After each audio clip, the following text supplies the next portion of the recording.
L'informatique, les bases théoriques partie 3, et maintenant, je fais quoi? Démarrer un ordinateur. Autant il paraît évident qu'il existe un bouton de marche, autant il est nécessaire de parler de l'extinction, ne serait-ce que pour pallier à la question fatidique, comment je l'éteins ce bignou? Mais pas seulement. Donc pour répondre à la question, si vous êtes sur MS Windows, vous trouverez en bas à gauche un bouton en forme de fenêtre volante, sur lequel, une fois cliqué, vous trouverez ce qui pour les autres est plus évident car sur le bureau, ce bouton ou cette forme. Notez bien, si votre système vous demande de faire une mise à jour avant l'extinction, laissez-le finir et éteindre sous peine de grosses déconvenues.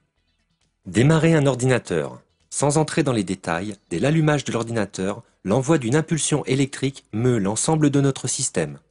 Le BIOS liste les éléments, reconnaît différentes prises appelées ports ou bus, quelques périphériques comme le clavier et la souris, le ou les disques sur lesquels il cherche un système d'exploitation et un écran pour y afficher des informations.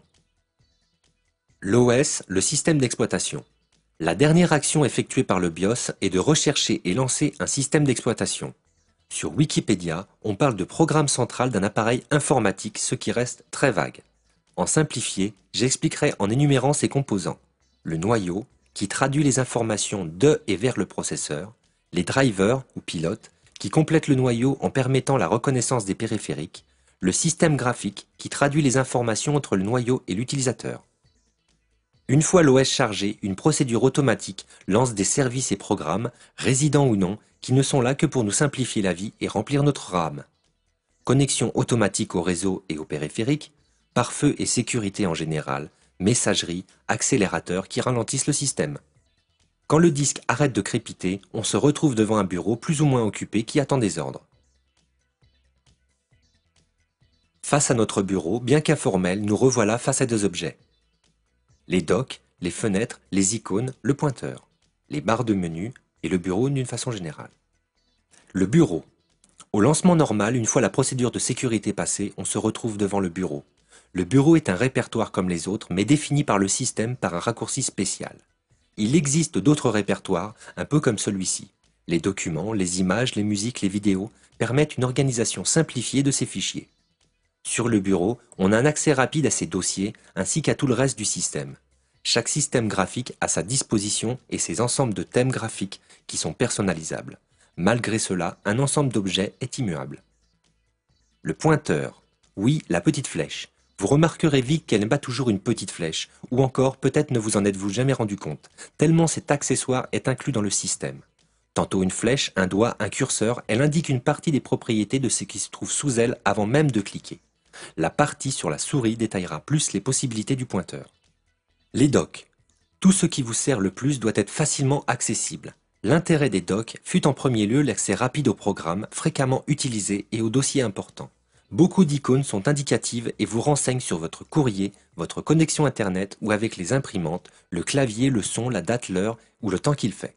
On les trouve tout autour de l'écran, mais le plus souvent en bas ou en haut, voire les deux. Ils peuvent être fixes, mais aussi flottants et amovibles. Sur ces docks, tous les accès et graphismes sont possibles et paramétrables.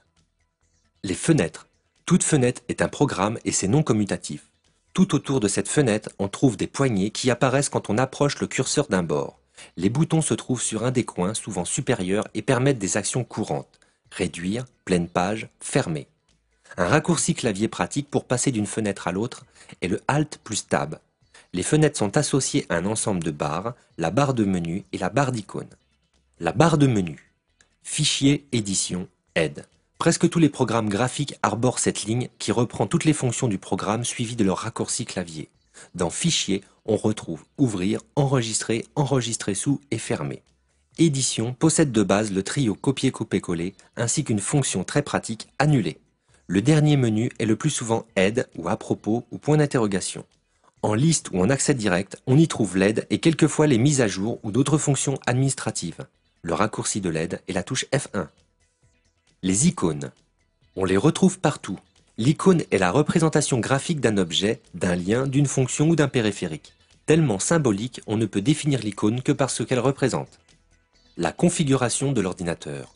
PC pour Personal Computer ou ordinateur personnel, tout un concept.